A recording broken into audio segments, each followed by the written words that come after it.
जाने वाला सवाल है कि कोविड से बचने के लिए और कोविड होने पर हमें किस तरीके की डाइट लेनी चाहिए, हम किस तरीके से अपना इम्यून सिस्टम को और स्ट्रॉन्ग कर सकते हैं और कोविड रिकवरी के लिए हमें क्या क्या डाइट में इंक्लूड करना चाहिए और अपनी वीकनेस और गट प्रॉब्लम्स को दूर करने के लिए हमें कैसी लाइफस्टाइल जिससे कि हम कोविड से लड़ सकते हैं, या अगर हमें कोविड हुआ है तो हम उसको सीरियस सिम्टम्स में टर्न नहीं होने देंगे। वो है पहला कि हमें क्रैश डाइटिंग को अवॉइड करना चाहिए। कोई भी डाइटिंग जिससे कि हमें प्रॉपर न्यूट्रिशन नहीं मिल रहा है, हम माल न्यूट्रिशन की तरफ जा रहे हैं, उसे अवॉइड करें। कोशिश करें कि हम कार्बोहाइड्रेट्स कम से कम 50 से 60% अपने डाइट में ज़रूर लें, लेकिन चीनी, मैदा और जो भी सिंपल कार्बोहाइड्रेट्स हैं उनको हम अवॉइड करें। उसके अलावा जो कॉम्प्लेक्सर वर्जन ऑफ कार्बोहाइड्रेट्स हैं जो ना केवल हमें एनर्जी देते हैं, उसके साथ में जो कोर्सर ग्रेन्स का आउटर कर्नल है वो हमें इसेंशियल विटामिन्स एंड मिनरल्स भी देता है, जिससे कि हमारी इम्यूनिटी बढ़ती है। वो जैसे कि दलिया, किनवा, रागी, बाजरा, ये हम अपने डेली डाइट में शामिल करें। प्रोटीन हमारे शरीर का बिल्डिंग ब्लॉक है, वो हमारी इम्यूनिटी को और हमारे cell regeneration and cell growth में मदद करता है। इस समय में एज अ फीमेल आपको 50 से 60 ग्राम प्रोटीन और एज अ मेल आपको 60 से 70 ग्राम प्रोटीन लेना ज़रूरी है। प्रोटीन के सोर्सेज हैं दूध, non-veg, eggs, seeds, nuts etcetera. आप कोशिश करें कि आप हर एक मील में कोई ना कोई प्रोटीन सोर्स ज़रूर से लें। सबसे बड़ा क्वेश्चन होता है कि क्या हमको प्रोटीन का सप्लीमेंट नहीं लेना चाहिए। पहले हमें असेस करना चाहिए कि हम अपने डाइट में कितना प्रोटीन लेते हैं और उसके हिसाब से अपने डाइटिशियन से कंसल्ट करके आप डोजेज ऑफ सप्लीमेंट डिसाइड कर सकते हैं। तीसरा न्यूट्रिएंट जो बहुत इम्पॉर्टेंट है वो है विटामिन्स एंड मिनरल्स। ये हमारे सेल बॉडी के फंक्शनिंग के लिए बहुत इम्पॉर्टेंट होते हैं। अगर हम 5 से 6 सर्विंग ऑफ सब्जियां और फ्रूट्स रोज़ खा रहे हैं, कोशिश कर रहे हैं कि उसे एक रेनबो डाइट या हम अपने डाइट में इंक्लूड करेंगे, उससे ना केवल हमारा डाइट विटामिन्स एंड मिनरल्स में बट वो एंटीऑक्सीडेंट्स, फाइटोन्यूट्रिएंट्स में भी रिच होगा, जो हमारे शरीर में लड़ने की क्षमता और हमारी इम्यूनिटी को बढ़ाएंगे। इस कोविड पैंडमिक में जो इम्पॉर्टेंट विटामिन्स एंड मिनरल्स हैं जिसका हमें ख़ास तौर पर ध्यान रखना है, उसमें आता है विटामिन सी, जो कि एक एंटीऑक्सीडेंट है और रिसर्चर्स ने शो किया है कि अगर हम विटामिन सी रेगुलरली लेते हैं तो कोल्ड और फ्लू के सिम्टम्स से हम बच सकते हैं।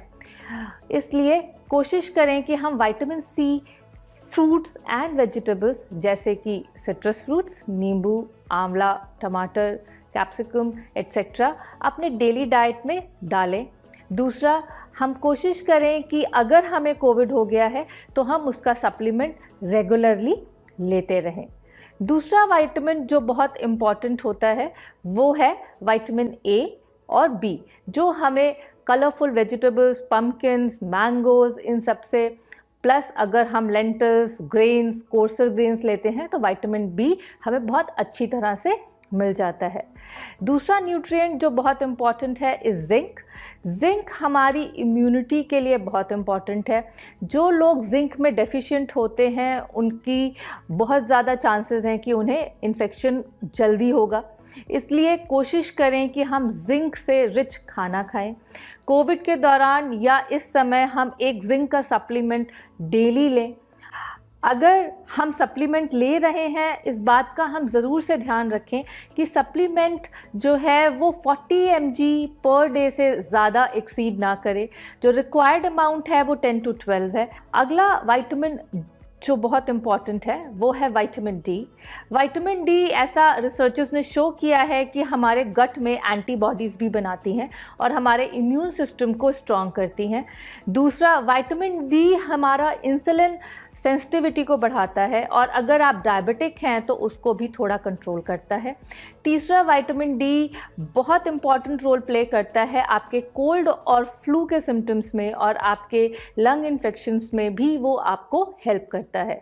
इसलिए क्योंकि इस लॉकडाउन में हम लोग ज़्यादा एक्टिविटी नहीं कर रहे हैं, हम ज़्यादा बाहर नहीं जा रहे हैं, कोशिश करें कि एक विटामिन डी का supplement as a maintenance dose monthly ज़रूर से ले लें। अगर आपको कोविड हो गया है तो आप कोशिश करें कि आप वो वीकली लें, क्योंकि ख़ास तौर पे Indian population mostly vitamin D में डेफिशिएंट होती है। अपने डाइट में हेल्दी फैट्स लें, ख़ास तौर पे कोशिश करें nuts, seeds, blends of oil जैसे mustard oil, soybean oil, rice bran oil, flax, saturated fat जैसे घी, वनस्पति, ट्रांस फैट जैसे तली हुई चीज़ें, चिप्स, पैकेज्ड फूड हम अपने डाइट में कम से कम लें, क्योंकि ये अंदर जाके हमारी इम्यूनिटी को कम करती हैं। डिहाइड्रेशन एक बहुत बड़ा कारण है जो हमें अंदर से कमज़ोर करता है।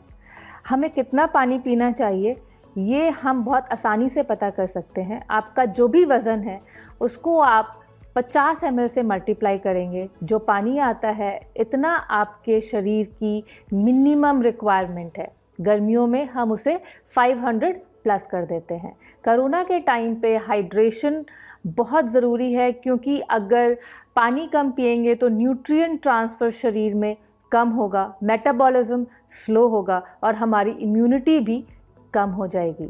इसलिए कोशिश करें कि कम से कम 3 से 3.5 लीटर फ्लूइड्स, चाहे वो पानी, छाछ, नींबू पानी, नारियल पानी, सूप, कुछ भी हो, बट इतना लिक्विड हम अपने।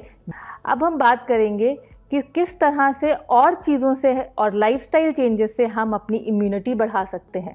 तो उसमें सबसे पहले आता है कि हमें एक्सरसाइज एटलीस्ट 40 to 45 मिनट्स ज़रूर से करनी चाहिए। ये ना केवल आपका मेटाबॉलिज्म बढ़ाती है पर आपकी इम्यूनिटी को भी बढ़ाती है। एक्सरसाइज रेगुलरली करने से आपके लंग फंक्शन और हार्ट फंक्शंस भी इम्प्रूव होते हैं।